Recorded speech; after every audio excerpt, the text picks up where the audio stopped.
Today we celebrate Saint Camillus the Lellis. He was a soldier and a gambler, but ended up being the founder of an order and caring for the sick. Born 1550 around Naples, his mother died when he was very young, lost his daddy 6 years later, and then became a soldier in the armies of Venice and Naples. During his military service, he developed a pretty bad gambling problem. He repented of the habit when he found himself without any moolah and forced to do menial work for a group of Franciscans. So, in February of that year,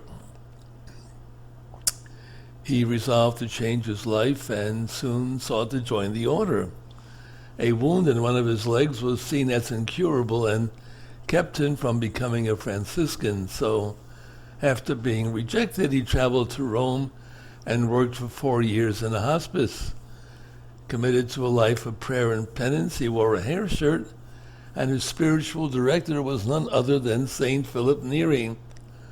Members of his order worked in hospitals, prisons, and in the homes of those who had very serious diseases. The original name of the order, believe it or not, was the Fathers of a Good Death, later known as the Order of the Ministers of the Sick, or simply as Camillians. In addition to traditional vows of poverty, chastity, and obedience, they took a vow of unfailing service to the sick. He himself suffered many physical ailments.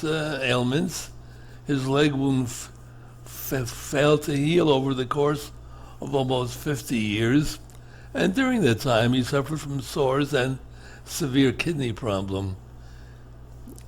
He lived to assist at a general chapter of the order in Rome and to make a last visitation of many of their hospitals, but he himself was incurably ill. He said, "I rejoice in what has been told to me. We shall go into the house of the Lord."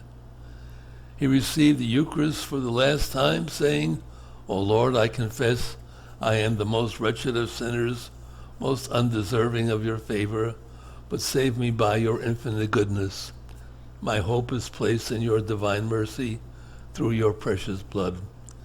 So he gave his last instructions to his fellow members and died on July 14th. He was canonized by Benedict XIV in 1746, and along with St. John of God, named as one of the 2 co-patrons of nurses and nursing associations. So he was a good guy, spent his whole life helping others, and that's another way to become a saint.